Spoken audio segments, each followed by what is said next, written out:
Hello students, welcome to our channel Discovery International School, and this is the NTSC lecture series, and today we are starting an entirely new and very hot issue, that is heat. Heat is itself hot. So today we will be discussing about three important terms which are correlated with the concept of heat, and this is an extremely important topic for NTSC, although it is not directly mentioned in the syllabus of NCERT, but still questions from the basic concepts of heat have been asked in the NTSC exam. That's why in this topic we will learn, in this lecture we will learn about the concepts of heat. What is heat?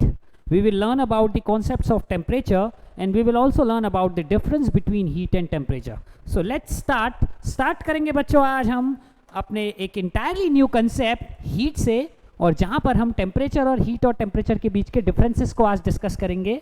So let's start with the new concept. Okay, so moving on. So the first thing which we will discuss is heat. Let's talk about what heat is. जैसा कि students आप जानते हैं कि heat basically हम अगर अपनी general language में कहें तो हीट बेसिकली वो एनर्जी है जो हमें हमारी बॉडी को टेम्परेचर की फॉर्म में सेंस होती है यूजुअली.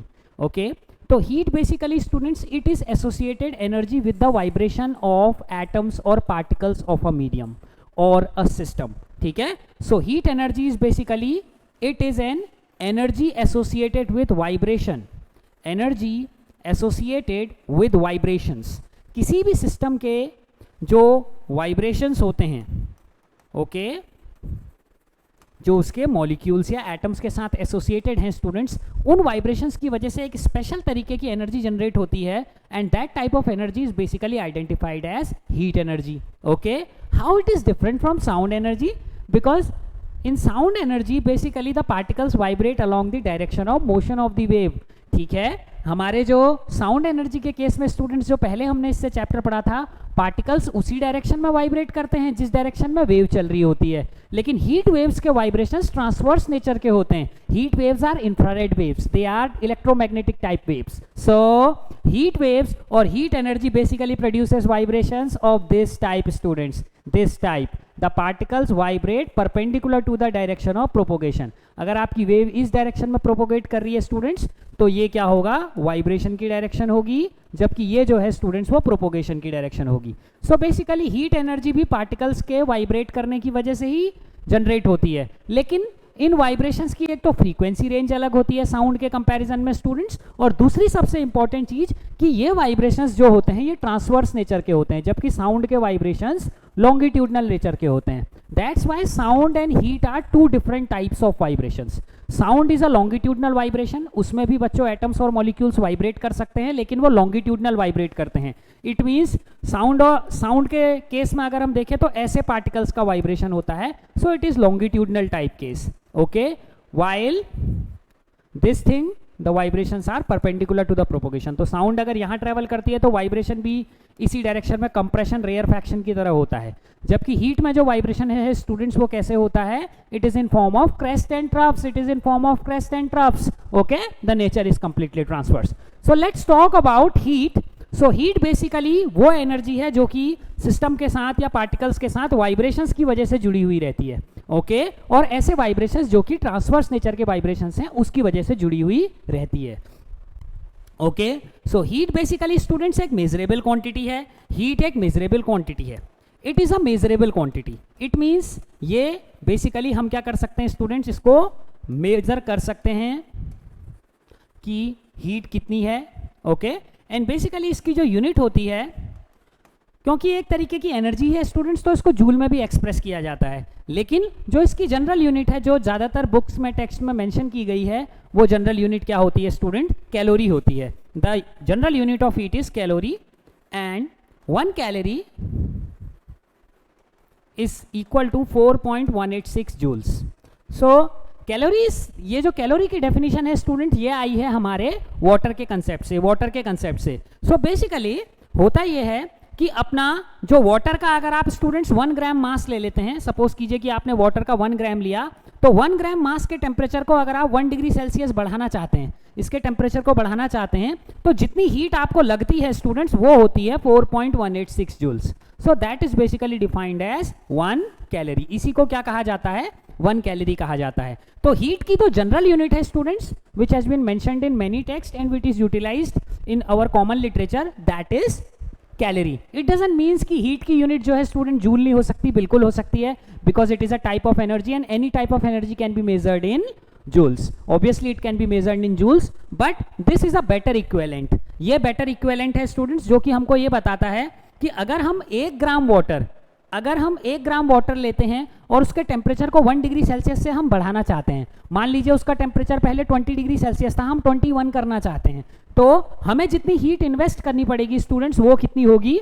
4.186 जूल होगी. तो इस पूरे 4.186 जूल को हम क्या कहते हैं? 1 कैलोरी की फॉर्म में डिफाइन करते हैं. So that was the first definition, was the energy associated with vibrations, and these type of vibrations are basically transverse vibrations. Okay, transverse vibrations की वजह से स्टूडेंट जो एनर्जी एसोसिएटेड है पार्टिकल्स के अंदर, ये बेसिकली कैसी एनर्जी को रिप्रेजेंट करते हैं? हीट एनर्जी को रिप्रेजेंट करते हैं. और हीट एनर्जी को भी स्टूडेंट्स तभी रिप्रेजेंट करेंगे जब ये इंफ्रारेड वेव्स जो हैं उनकी फ्रीक्वेंसी रेंज में लाए करेंगे.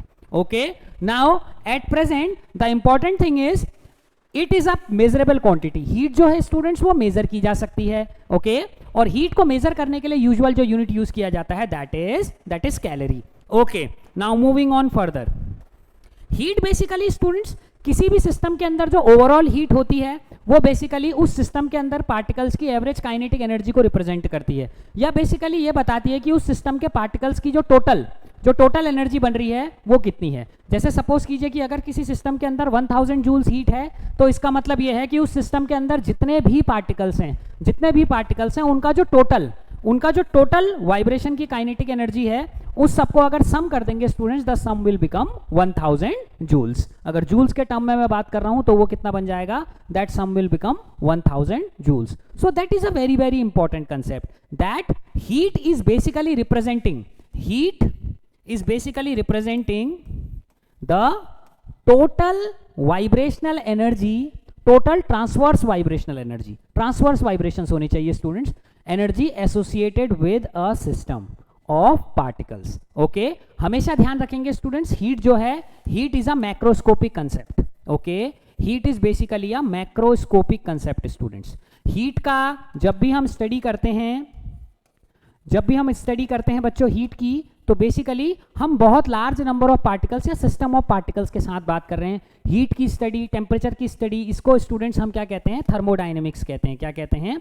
थर्मोडायनेमिक्स कहते हैं. So thermodynamics is basically considered with a large number of particles. Okay, इसमें बच्चों हम क्या करते हैं? किसी भी सिस्टम की एवरेज प्रॉपर्टीज के साथ डील करते हैं. इस ब्रांच में हम फिजिक्स की हीट, टेम्परेचर, प्रेशर, वॉल्यूम, जो बड़े फैक्टर्स हैं स्टूडेंट्स, जो बहुत सारे पार्टिकल्स के कंबाइंड इफेक्ट से बनते हैं, उन सबको स्टडी करते हैं हम किस ब्रांच में? थर्मोडायनेमिक्स में स्टूडेंट्स हम उसको स्टडी करते हैं. बिल्कुल इसी तरीके से अगर हम इन्हीं सारे कंसेप्ट्स को, जैसे कि heat of a single particle, जैसे कि pressure of a single particle, जैसे volume of a single particle, okay, इसी तरीके से temperature associated with a single particle, जब हम माइक्रोस्कोपिक लेवल पे बच्चों इसे ले आते हैं, जब हम इसको माइक्रोस्कोपिक लेवल पे डील करते हैं, ओके, जब हम माइक्रोस्कोपिक लेवल पे यानी कि 1-2 पार्टिकल्स के लेवल पे हम सेम चीज को स्टडी कर रहे हैं, तो उस टाइम में इस ब्रांच का एक स्पेशल नेम होता है जिसे हम बोलते हैं स्टैटिस्टिकल फिजिक्स और स्टैटिस्टिकल थर्मोडायनेमिक्स.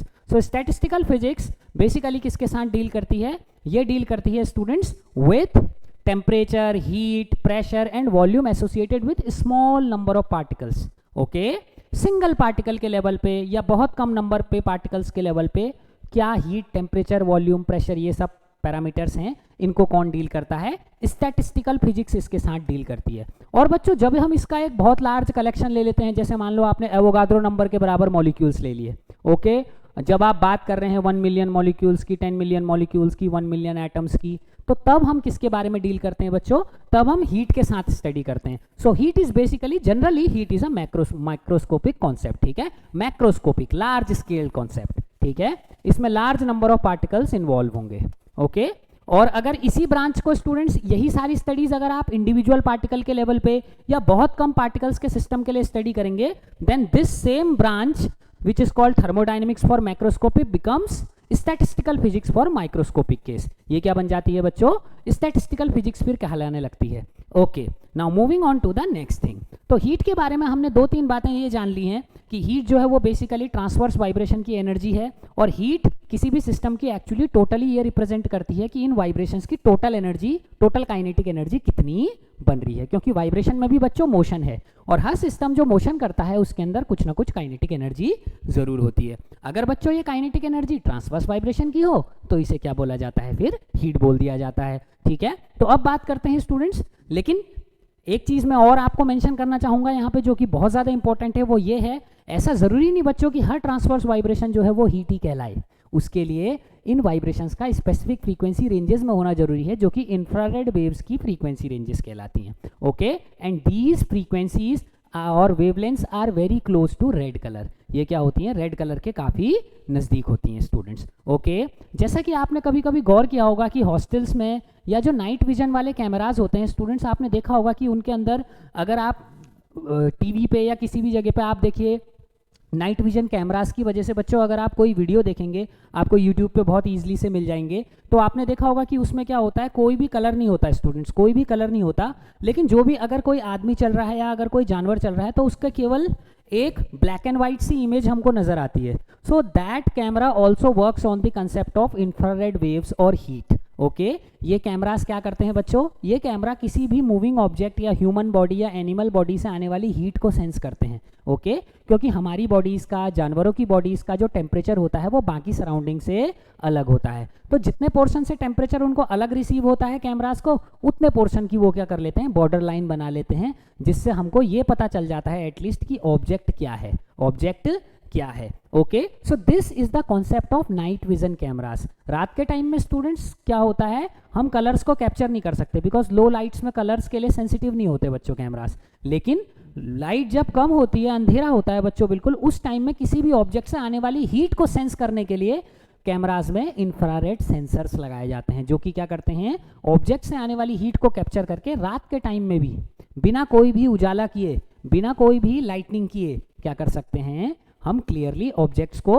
एटलीस्ट आइडेंटिफाई कर सकते हैं। उनके कलर को तो देख नहीं सकते, लेकिन आइडेंटिफाई कर सकते हैं कि भाई ये कोई ह्यूमन है, ठीक है, या फिर ये कोई जानवर है, कोई चिड़िया है, इन सब चीज़ों को हम क्या कर सकते हैं, आइडेंटिफाई कर सकते हैं। So this was the concept of heat. Now moving on to the next type of thing, the next type of concept which I was discussing about, that is students temperature. अगला जो concept आता है बच्चों हमारे पास, वो किसका concept आता है, टेम्परेचर का। बेसिकली स्टूडेंट्स, हीट ऑटोमेटिकली एक जगह से दूसरी जगह फ्लो नहीं होती है, हीट ऑटोमेटिकली एक जगह से दूसरी जगह फ्लो नहीं होती है। इसका सेंस ये है कि हीट को भी फ्लो करने के लिए किसी क्वांटिटी के डिफरेंस की जरूरत पड़ती है। ओके, तो वो क्वांटिटी जिसके डिफरेंस की वजह से हीट फ्लो होती है बच्चों, उसे क्या बोला जाता है, टेम्परेचर बोला जाता है। किसी भी तरीके की एनर्जी बच्चों तभी एक जगह से दूसरी जगह फ्लो हो सकती है जब दोनों पॉइंट्स के बीच में एनर्जी का कोई डिफरेंस हो। जैसे अगर मैं एक पत्थर ले लूं, पत्थर को h हाइट पे रख दूं, तो h हाइट पे जो इसकी पोटेंशियल एनर्जी है वो mgh है बच्चों, और ग्राउंड में जब ये टकराएगा तो इसकी पोटेंशियल एनर्जी क्या है, 0 है। तो बच्चों कोई भी सिस्टम हायर एनर्जी से लोअर एनर्जी की ओर जाना चाहता है, तो अगर मैंने किसी पत्थर को ग्राउंड से h हाइट पे रख दिया, ठीक है, तो ये पत्थर क्या चाहेगा, यहाँ पर उसकी पोटेंशियल एनर्जी बच्चों mgh है, इतनी एनर्जी है बच्चों उसके पास। तो जब ये जमीन से टकराएगा, ये चाहेगा कि मेरी एनर्जी 0 हो जाए, क्योंकि हर सिस्टम क्या करना चाहता है, 0 एनर्जी की कंडीशन में आना चाहता है, ठीक है। इसीलिए बच्चों ये पत्थर ऑटोमेटिकली जमीन में गिरता है, ऑटोमेटिकली जमीन में गिरता है, ठीक है। जैसे आप इसे छोड़ेंगे, ये खुद चाहेगा कि ये लोअर एनर्जी की कंडीशन में चला जाए, क्योंकि जितनी कम एनर्जी उतनी ज़्यादा स्टेबिलिटी, उतनी ज़्यादा स्टेबिलिटी, ये नेचर का रूल है बच्चों। Every system wants to remain at the lowest energy condition, lowest energy condition में बच्चों कोई भी सिस्टम रहना चाहता है। तो इसी तरीके से जैसे पत्थर नीचे आना चाहता है बच्चों, वैसे ही अगर हमारे पास हीट हो, मान लो कि आपके पास कोई लोहे का रॉड है या कोई स्टील रॉड है, आप इसको इस एंड से क्या देते हो, यू आर गिविंग हीट, यहाँ से मैं क्या करता हूँ बच्चों, इसको हीट देता हूँ। अब हीट बच्चों यहाँ फ्लो होना चाह रही है, ओके, और कोई भी एनर्जी जो होती है वो हाई से लो की ओर को मूव करती है। तो इसका मतलब बच्चों, इसका सेंस क्या हुआ कि अगर आप यहाँ पे हीट दे रहे हो तो इस पॉइंट पे जो हीट है बच्चों वो हाई हीट होनी चाहिए, और यहाँ पर अगर हीट यहाँ को फ्लो करनी है तो इस पॉइंट पे जो भी हीट होनी चाहिए बच्चों वो लोअर हीट होनी चाहिए। ओके, तो आप देख सकते हैं कि हीट के फ्लो होने के लिए भी दो पॉइंट्स के बीच में एक पोर्शन में या जिस सेक्शन से आप फ्लो करवाना चाह रहे हो बच्चों, वहाँ पर हाई हीट होनी चाहिए, और जहाँ को फ्लो करवाना चाह रहे हो वहाँ पर लो हीट होनी चाहिए। ठीक है, ये हाई हीट जो मैं वर्ड बोल रहा हूँ बच्चों, बेसिकली इस हाई हीट को बच्चों फिजिक्स की भाषा में हाई टेम्परेचर से रिप्रेजेंट किया जाता है। किससे रिप्रेजेंट किया जाता है? हाई टेम्परेचर से रिप्रेजेंट किया जाता है। ओके, और ये जो लो हीट है बच्चों, इसको किससे रिप्रेजेंट किया जाता है? लो टेम्परेचर से रिप्रेजेंट किया जाता है। ओके, तो बेसिकली बच्चों अपनी जो हाई हीट को रिप्रेजेंट करने का तरीका क्या है? High temperature. लो हीट को रिप्रेजेंट करने का तरीका है लो टेम्परेचर। इसका मतलब बच्चों अब मैं दूसरे वर्ड्स में ये भी बोल सकता हूं कि अगर मुझे हीट को एक जगह से दूसरी जगह फ्लो कराना है तो एक जगह पे हाई टेम्परेचर होना चाहिए, दूसरी जगह पे लो टेम्परेचर होना चाहिए, यानी कि टेम्परेचर का डिफरेंस होना चाहिए, यानी कि टेम्परेचर का डिफरेंस होना चाहिए। तो इससे क्या पता चलता है? हीट तभी फ्लो होती है जब दो पॉइंट्स के बीच में टेम्परेचर का डिफरेंस हो। हीट तभी फ्लो होती है बच्चों जब दो पॉइंट्स के बीच में टेम्परेचर का डिफरेंस हो। सो हम लिख सकते हैं heat only flows when there is a difference. जब क्या हो? एक डिफरेंस हो। There is a difference of temperature between two points. Okay, difference of temperature between two points, दो पॉइंट्स के बीच में बच्चों क्या हो? एक डिफरेंस हो बच्चों टेम्परेचर का। टेम्परेचर को मेजर करने के अपने पास तीन स्केल्स हैं बच्चों, यूजुअली जो हम यूज करते हैं। There are 3 scales. तो जो पहला स्केल है बच्चों, that is the first scale which we know is basically the Celsius scale. ये क्या है बच्चों? सेल्सियस स्केल है, डिग्री सेल्सियस से जिसको रिप्रेजेंट करते हैं। ओके, जो दूसरा स्केल है बच्चों वो है अपना फ़ारेनहाइट स्केल। फ़ारेनहाइट स्केल जिसको हम डिग्री एफ से रिप्रेजेंट करते हैं। और एक और अच्छा सा स्केल है बच्चों, that is the most important scale और द एब्सोल्यूट स्केल, जिसे हम बोलते हैं बच्चों केल्विन स्केल। केल्विन स्केल एक बहुत इंपॉर्टेंट स्केल है, केल्विन स्केल। ओके, तो केल्विन स्केल जो होता है वो डिग्री केल्विन से रिप्रेजेंट किया जाता है। तो बच्चों टेम्परेचर को मेजर करने के लिए तीन अलग अलग तरीके के स्केल्स जनरली यूज किए जाते हैं। पहला अपना सेल्सियस स्केल, फ़ारेनहाइट स्केल और केल्विन स्केल। ठीक है, केमिस्ट्री के जो कैलकुलेशंस होते हैं बच्चों, फिजिक्स के ज़्यादातर कैलकुलेशंस जो होते हैं उनमें मैक्सिमम टेम्परेचर्स को डिग्री केल्विन में कन्वर्ट कर लिया जाता है, क्योंकि बच्चों ये एक बहुत इंपॉर्टेंट तरीके की स्केल है। That is also known as the absolute scale of temperature. बच्चों इसको एब्सोल्यूट स्केल भी बोला जाता है, absolute scale of temperature. Okay, तो इसके बारे में थोड़ा सा समझेंगे and you will find it very very interesting कि ये स्केल ही ज़्यादातर यूज़ करने के पीछे रीज़न क्या है। जैसे आपके घर में जो थर्मोमीटर होता है बच्चों, रूम का टेम्परेचर मेज़र करने के लिए या बुखार आ जाता है उसको मेज़र करने के लिए, वो बेसिकली कैसे नेचर का होता है? डिग्री सेल्सियस में मेज़र करता है। लेकिन अगर आप फिजिक्स की बुक खोलेंगे और अगर आप न्यूमेरिकल्स ट्राई करेंगे या केमिस्ट्री की बुक खोलेंगे और न्यूमेरिकल्स ट्राई करेंगे, then everywhere the temperatures are basically expressed in degree Kelvin. Why degree Kelvin? Let's talk about it. Okay, तो बच्चों सबसे पहले हम लोग स्टार्ट करते हैं डिग्री सेल्सियस स्केल से। अपनी जो डिग्री सेल्सियस स्केल है ये स्टार्ट जो होती है स्टूडेंट्स, ये 0 डिग्री सेल्सियस से होती है। 0 डिग्री सेल्सियस बेसिकली क्या है students? Freezing point of water है, यानी कि जहाँ पर अगर आप टेम्परेचर को कम करते करते वाटर को के टेम्परेचर को कम करते करते 0 डिग्री सेल्सियस पे ले आएंगे तो बेसिकली वाटर किस में कन्वर्ट हो जाएगा? लिक्विड से सॉलिड स्टेट में कन्वर्ट हो जाएगा बच्चों। और सिमिलरली अपना जो इसके अलावा बच्चों जो डिग्री फ़ारेनहाइट है, अगर हम डिग्री सेल्सियस का एंडिंग पॉइंट बात करें, पहले डिग्री फ़ारेनहाइट पे जाने से पहले इसकी एंडिंग की बात करते हैं, that is usually at 100 degree Celsius. बच्चों ऐसा नहीं है कि 100 डिग्री सेल्सियस से ऊपर के टेम्परेचर्स होते नहीं हैं, प्रैक्टिकली वो ऐसे टेम्परेचर्स एग्जिस्ट करते हैं। जैसे सन में तो 100 डिग्री सेल्सियस से बहुत ज़्यादा टेम्परेचर है बच्चों, लेकिन मैं जनरली उन टेम्परेचर्स की बात कर रहा हूँ जो टेम्परेचर्स हमें जनरल लाइफ में देखने को मिलते हैं, जैसे ह्यूमन बॉडी का टेम्परेचर, जैसे हमारे एटमॉस्फेयर का जनरल टेम्परेचर जो रूम टेम्परेचर होता है बच्चों, ये यूजुअली 0 से 100 डिग्री सेल्सियस के बीच में लाई करते हैं। जैसे बच्चों गर्मी हो जाती है तो 40, 42, 45 तक टेम्परेचर चला जाता है, ठंड होने लगती है तो टेम्परेचर 15, 10 के आसपास भी आ जाता है डिग्री सेल्सियस में। लेकिन इसी रेंज में यूजुअली 0 से 100 के बीच में हमारे मेजरेबल टेम्परेचर्स लाई करते हैं जो हम अपनी जनरल लाइफ में यूज़ कर रहे हैं। बाकी टेम्परेचर्स किसी और रेंज में भी लाई कर सकते हैं, बिल्कुल लाई कर सकते हैं बच्चों।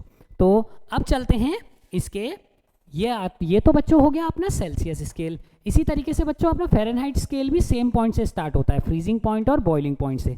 लेकिन बच्चों सेल्सियस और फ़ारेनहाइट के बीच में क्या है? अपना एक पर्टिकुलर कोरिलेशन होता है जो कि क्या करता है? सेल्सियस को फ़ारेनहाइट के साथ क्या करता है? कनेक्ट करता है, ठीक है। तो बेसिकली जो डिग्री फ़ारेनहाइट है बच्चों, डिग्री फ़ारेनहाइट बेसिकली क्या होता है, 5/9 ऑफ डिग्री सेल्सियस प्लस 32। जितना भी बच्चों डिग्री सेल्सियस में टेम्परेचर है उसमें आप 32 ऐड कर देते हैं तो वो टेम्परेचर किस में कन्वर्ट हो जाता है, डिग्री फ़ारेनहाइट में कन्वर्ट हो जाता है। अब बच्चों आप इसको सीधे सीधे कैलकुलेट कर सकते हैं। तो बच्चों अगर आप यहाँ से सीधे सीधे इसको देखना चाहें, अगर आप 0 डिग्री सेल्सियस को कन्वर्ट करना चाहें डिग्री फ़ारेनहाइट में, तो वो डिग्री फ़ारेनहाइट में कितना बन जाता है, 5/9 इंटू 0 प्लस 32, यानी कि ये बन जाता है बच्चों 32 डिग्री फ़ारेनहाइट। ये बन जाता है 32 degree Fahrenheit. Very very simple बच्चों। तो हम ये भी बोल सकते हैं कि फ़ारेनहाइट स्केल का जो स्टार्टिंग पॉइंट है वो कितना है, स्टार्टिंग पॉइंट हम उसको लिख सकते हैं 32 डिग्री फ़ारेनहाइट। सिमिलरली अगर हमें इसका एंडिंग पॉइंट निकालना हो, क्या निकालना हो, इसका एंडिंग पॉइंट निकालना हो बच्चों, तो एंडिंग पॉइंट के लिए हम क्या करेंगे, ये 100 डिग्री सेल्सियस रखेंगे, वाटर का बॉइलिंग पॉइंट रखेंगे, ओके। तो हमारे पास डिग्री फ़ारेनहाइट में ये कितना बन जाएगा, 5/9 इंटू 100 प्लस 32, ओके। तो बच्चों अगर आप इसको सॉल्व कर लेते हैं then you will get easily the ending point also. तो इस तरीके से बच्चों जो भी इसको कैलकुलेट करके आएगा that is very simple to calculate. So हम ये कह सकते हैं कि ये 32 degree Fahrenheit the starting point and this calculation is the ending point of Fahrenheit scale. Let's move to the third scale. जो थर्ड स्केल है बच्चों, the third scale is basically the Kelvin scale. तीसरी scale जो है बच्चों हमारी Kelvin scale है, और केल्विन स्केल और सेल्सियस स्केल में एक बहुत इंपॉर्टेंट रिलेशन होता है। जो डिग्री सेल्सियस होता है बच्चों उसको निकालने के लिए हम केल्विन स्केल में 273 ऐड कर देते हैं। अगर हमें डिग्री केल्विन निकालना हो तो हम डिग्री सेल्सियस में से 273 माइनस कर देते हैं, ओके। तो बच्चों ये इन तीनों स्केल्स, ये 2 स्केल्स 3 स्केल्स, ये आपस में इस तरीके से बच्चों कोरिलेटेड हैं, okay. So that is a very very important concept. तो बच्चों अगर आप 0 डिग्री सेल्सियस को रिप्रेजेंट करना चाहो तो वो कितना केल्विन होगा, अब आप देखिए 0 डिग्री सेल्सियस कितने केल्विन के बराबर होगा बच्चों, डिग्री केल्विन प्लस 273। तो बच्चों आप क्या करोगे, 273 को इधर ले आओगे, ठीक है। तो बेसिकली हम क्या लिख सकते हैं बच्चों, जो भी डिग्री केल्विन में टेम्परेचर होता है उसमें हम 273 ऐड कर देते हैं। तो अगर हम क्या करें, 0 डिग्री सेल्सियस को रिप्रेजेंट करना चाहें बच्चों तो 0 डिग्री सेल्सियस इज बेसिकली 273 के। 0 डिग्री सेल्सियस किसको रिप्रेजेंट करता है, 273 केल्विन को रिप्रेजेंट बच्चों करता है, ओके। तो हम इस तरीके से क्या कर सकते हैं बच्चों, निकाल सकते हैं। So this was actually plus बच्चों, इसको and this was minus, okay, this sign was minus. So हम इस तरीके से बच्चों क्या कर सकते हैं, टेम्परेचर को कोरिलेट कर सकते हैं। आप देखते हैं कि 0 डिग्री सेल्सियस क्या होगा, बेसिकली अगर हम इसे कैलकुलेट करना चाहें, so this 0 degree Celsius can be basically written as, यहाँ पर हम एक नेगेटिव साइन लगाएंगे, so this thing, okay. So that is the exact correlation between degree Kelvin and degree Celsius. तो आप ये देखते हैं कि डिग्री केल्विन जो है बिल्कुल एक अलग तरीके का स्केल है, डिग्री सेल्सियस एक अलग तरीके का स्केल है, और डिग्री फ़ारेनहाइट एक अलग तरीके का स्केल है। लेकिन बच्चों इस सब के बावजूद भी बच्चों डिग्री केल्विन को बहुत ज़्यादा यूज़ किया जाता है। और इसके पीछे एक बहुत बेसिक और बहुत इंपॉर्टेंट रीज़न है, वो ये रीज़न है कि यूजुअली कोई भी सिस्टम जो होता है बच्चों उसमें जो हीट है या टेम्परेचर है वो बेसिकली ये रिप्रेजेंट कर रहा है कि सिस्टम के अंदर जो काइनेटिक एनर्जी है वो कितनी है। वो क्या रिप्रेजेंट कर रहा है, सिस्टम के अंदर जो काइनेटिक एनर्जी है बच्चों वो कितनी है, ओके। या एवरेज काइनेटिक एनर्जी को बेसिकली रिप्रेजेंट करता है टेम्परेचर, ओके। बच्चों टोटल काइनेटिक एनर्जी तो सिस्टम की कुछ भी हो सकती है, लेकिन कुछ पार्टिकल्स की उस सिस्टम में ज़्यादा भी हो सकती है, कुछ की कम भी हो सकती है। तो टेम्परेचर किसी भी सिस्टम का क्या रिप्रेजेंट करता है, एवरेज काइनेटिक एनर्जी कितनी है। जैसे बच्चों अगर इस रूम के अंदर 10,000 पार्टिकल्स हों तो, और 10,000 पार्टिकल्स की अगर हम टोटल एनर्जी मान लीजिए 50,000 जूल्स आ रही है, तो एक पार्टिकल की एवरेज एनर्जी कितनी हुई, 5 जूल। ऐसा बच्चों ज़रूरी तो नहीं कि अगर हम किसी भी रैंडम पार्टिकल को चुने तो उसकी 5 जूल ही आई, ऐसा भी हो सकता है किसी की ज़्यादा हो किसी की कम हो, जोड़ के 50,000 आ रहा हो सबका, ओके। तो अपने को क्या पता चला, अपने को बच्चों ये पता चलता है कि जो टेम्परेचर है वो बेसिकली किसी भी सिस्टम की एवरेज काइनेटिक एनर्जी को मेजर करता है, वाइब्रेशंस की, ओके। जबकि हीट जो है बच्चों वो टोटल काइनेटिक एनर्जी को मेजर करता है, यानी कि सबको जोड़ के कितना आ रहा है। अब बच्चों हमारा जो काइनेटिक एनर्जी का जनरल एक्सप्रेशन हम लोगों ने पढ़ रखा है that is half mv²। General kinetic energy का एक्सप्रेशन क्या है बच्चों, हाफ mv² है। तो बच्चों हम ये जानते हैं कि kinetic energy k can never become negative. Kinetic energy कभी भी बच्चों नेगेटिव नहीं हो सकती, क्यों, क्योंकि ऑब्जेक्ट का मास कभी नेगेटिव नहीं हो सकता और किसी भी सिस्टम का स्क्वायर कभी भी नेगेटिव नहीं हो सकता। So this is always a positive quantity. ये हमेशा कैसी क्वांटिटी होती है बच्चों? पॉजिटिव होती है। लेकिन कई कई बार आपने बहुत सारे ऐसे एग्जाम्पल सुन रखे होंगे, जैसे कि अपना बच्चों आपने एग्जाम्पल सुन रखा होगा, जैसे नॉर्वे हम चले गए या फिर किसी पोलर जगहों पे हम चले गए। बच्चों आपने देखा होगा कि वहाँ पर बात की जाती है कि भाई वहाँ टेम्परेचर -30 डिग्री है, -40 डिग्री है। तो बच्चों आप देखते हो कि वहाँ पर टेम्परेचर -30 डिग्री सेल्सियस है। और ये एक बड़ी कॉम्प्लिकेटेड सी प्रॉब्लम हो जाती है कि सर अगर टेम्परेचर -30 डिग्री सेल्सियस है, इसका मतलब कि अपना काइनेटिक एनर्जी भी नेगेटिव होनी चाहिए, क्योंकि टेम्परेचर जो है बच्चों वो काइनेटिक एनर्जी के एवरेज को रिप्रेजेंट कर रहा है। अगर टेम्परेचर नेगेटिव है तो वो नेगेटिव काइनेटिक एनर्जी को रिप्रेजेंट करना चाहिए, नेगेटिव काइनेटिक एनर्जी को रिप्रेजेंट करना चाहिए बच्चों।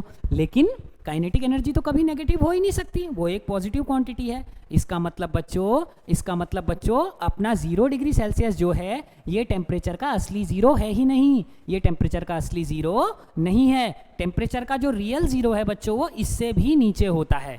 यानी कि घटाते बच्चों कोई ना कोई टेम्परेचर ऐसा जरूर आएगा जहां पे पार्टिकल बिल्कुल वाइब्रेशन करना बंद कर देंगे, बिल्कुल जीरो हो जाएगी बच्चों काइनेटिक एनर्जी, जहां पर V क्या हो जाएगा बच्चों? जीरो हो जाएगा। ठीक है, वो टेम्परेचर बच्चों जहां पे सिस्टम की काइनेटिक एनर्जी जीरो हो जाती है, सिस्टम की एवरेज काइनेटिक एनर्जी बिल्कुल जीरो हो जाती है बच्चों, उस टेम्परेचर को हम कहते हैं 0 केल्विन। क्या कहते हैं? 0 डिग्री केल्विन। और ये है बच्चों the real zero of temperature. ठीक है, तो बच्चों हमने क्या समझा? हमने इस लेक्चर में ये समझा कि अगर हम टेम्परेचर की स्केल में जो 0 डिग्री सेल्सियस की अगर बात करें तो 0 डिग्री सेल्सियस बच्चों रियलिटी में एनर्जी के जीरो को रिप्रेजेंट नहीं करता, क्योंकि अगर वो एनर्जी के जीरो को रिप्रेजेंट करता तो एनर्जी अगर 0 डिग्री सेल्सियस से नीचे टेम्परेचर चला जाएगा बच्चों तो नेगेटिव एनर्जी हो जाएगी, जो कि काइनेटिक एनर्जी के साथ संभव नहीं है, क्योंकि इसमें मास है और वेलोसिटी का स्क्वायर है। मास तो नेगेटिव होता नहीं, किसी भी चीज का स्क्वायर कभी नेगेटिव होता नहीं, तो काइनेटिक एनर्जी तो हमेशा पॉजिटिव बनी रहेगी। अगर काइनेटिक एनर्जी ही टेम्परेचर को रिप्रेजेंट कर रही है या टेम्परेचर काइनेटिक एनर्जी को रिप्रेजेंट कर रहा है ऑन एन एवरेज, तो बच्चों दोनों क्वांटिटीज का पॉजिटिव ही रहना हमेशा जरूरी है। ठीक है, लेकिन यहां पर हमारा मामला क्या हो जाता है? गड़बड़ हो जाता है। तो इसका मतलब बच्चों हमें एक ऐसे टेम्परेचर की जरूरत है, अगर हमसे बोलें कि टेम्परेचर का रियल जीरो कहां पर है, टेम्परेचर का असली मेजरमेंट कहां से स्टार्ट होना चाहिए, लोएस्ट पॉइंट कहां पर होना चाहिए, तो वो पॉइंट ऐसी जगह पे होना चाहिए जो कि 0 काइनेटिक एनर्जी को रिप्रेजेंट करे। और 0 काइनेटिक एनर्जी को बच्चों रिप्रेजेंट करता है 0 केल्विन। और बच्चों 0 केल्विन को अगर डिग्री सेल्सियस में बदलोगे सो दैट विल बी, अगर आप 0 केल्विन को बच्चों डिग्री सेल्सियस में बदलोगे तो 0 Kelvin is equal to -273 degree Celsius. ये किसके बराबर होता है बच्चों? -273 डिग्री सेल्सियस। तो नेचर में बच्चों -273 डिग्री सेल्सियस से नीचे का टेम्परेचर आप नहीं ले सकते, क्योंकि उससे नीचे जाने पे सिस्टम की काइनेटिक एनर्जी नेगेटिव हो जाएगी बच्चों, जो कि पॉसिबल नहीं है। It is an imaginary concept. That's why in physics books, in chemistry books, we are using Kelvin as the absolute scale. Kelvin is in reality representing the actual zero of temperature. वो किसको represent कर रहा है बच्चों? असली zero को represent कर रहा है। So that's all for today's lecture. If you like this video, subscribe our channel, share it with your friends and press the notification button for latest updates. Thank you.